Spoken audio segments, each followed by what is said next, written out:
Hello guys, welcome back to my YouTube channel. आज के lecture में हम पोलर क्लाइमेट अर्थात ध्रुवीय जलवायु के बारे में पढ़ेंगे। दोस्तों, आपको पता है कि दुनिया के पोल्स जहां बर्फ ही बर्फ जमी रहती है, वहां लाइफ भी एग्जिस्ट करती है। क्लाइमेट चेंज के सबसे बड़े क्लूज हमें दूरों से ही पता चलते हैं। अतः हम इस प्रकार की जलवायु को आसान भाषा में समझने की कोशिश करते हैं। अतः वीडियो के अंत तक बने रहें, क्योंकि आपको ध्रुवीय जलवायु से संबंधित सभी प्रकार के प्रश्नों का जवाब इस वीडियो के अंत तक मिल जाएगा। अब हम बिना टाइम वेस्ट किए हुए ध्रुवीय जलवायु को समझने की कोशिश करते हैं।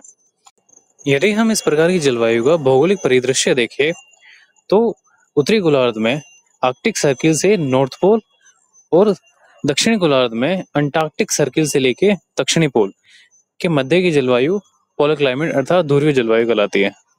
यहाँ के तापमान में पूरे वर्ष पर न्यूनता देखी जाती है, अर्थात यहाँ का तापमान 0 डिग्री से हमेशा नीचे रहता है।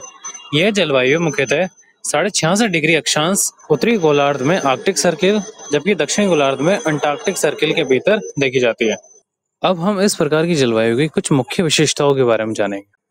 क्योंकि ध्रुवीय जलवायु में होने वाला पर्यावरण तनाव न केवल उस क्षेत्र को प्रभावित करता है, बल्कि वैश्विक जलवायु पर भी प्रभाव डालता है।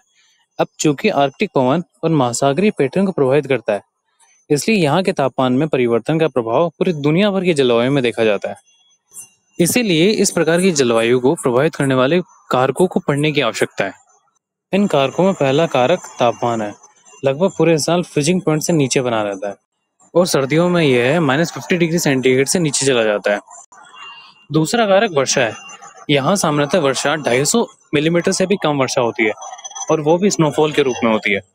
और इसकी तीसरी मुख्य विशेषता दिन और रात की समय अवधि है, जहाँ 6 महीने लगातार दिन और 6 महीने लगातार रात बनी रहती है। इसकी फोर्थ मुख्य विशेषता इसकी मिट्टी है, जो हमेशा जमी रहती है, जिसे परमाफ्रोस्ट के नाम से जानते हैं। और इसकी फिफ्थ मुख्य विशेषता इसकी वनस्पति है। यहाँ केवल टुंड्रा वेजिटेशन पाई जाती है। अब हम इस प्रकार की जलवायु में मानवीय जीवन का अध्ययन करेंगे।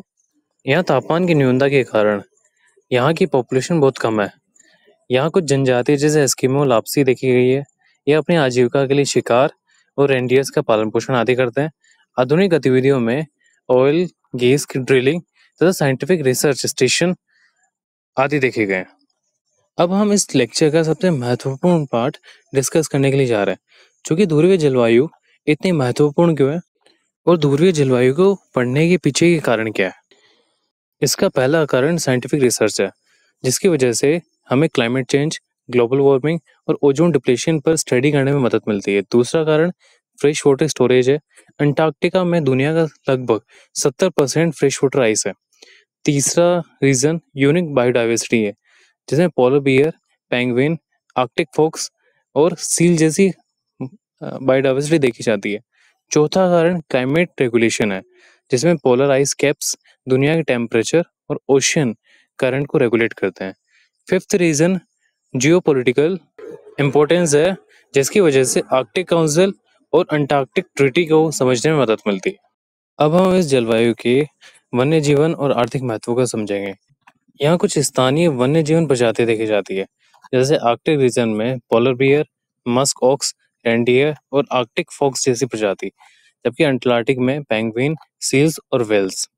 आर्थिक महत्व को समझे तो यहाँ नेचुरल रिसोर्सेज देखे गए, फिशिंग ग्राउंड्स देखी गई है, टूरिज्म को प्रमोट किया गया है और स्ट्रेटेजिक इम्पोर्टेंस भी है। नेचुरल रिसोर्सेज में यहाँ पेट्रोलियम, नेचुरल गैस, कोल और मिनरल्स, जबकि फिशिंग ग्राउंड्स में यहाँ नॉर्थ अटलांटिक रीजन एवं नॉर्थ पैसिफिक ओशियन के तट है। टूरिज्म के बारे में बात करें तो यहाँ एडवेंचर टूरिज्म को प्रमोट किया गया है और साइंटिफिक टूरिज्म भी है। स्ट्रेटेजिक इम्पोर्टेंस के बारे में बात करें तो यहाँ आर्कटिक सी रूट्स है, जो कि एशिया, यूरोप और उत्तर अमेरिका के बीच की दूरी को कम करता है।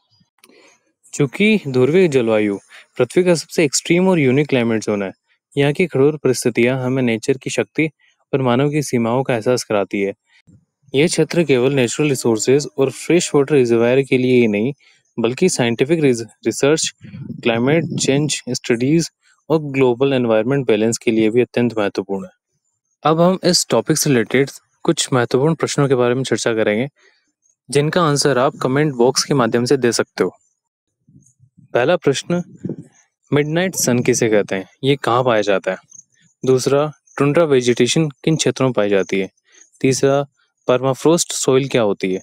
चौथा, पोलर रीजन का वैश्विक जलवायु संतुलन में क्या महत्व है? और फिफ्थ, आर्कटिक सी रूट्स का भू राजनीतिक महत्व बताइए।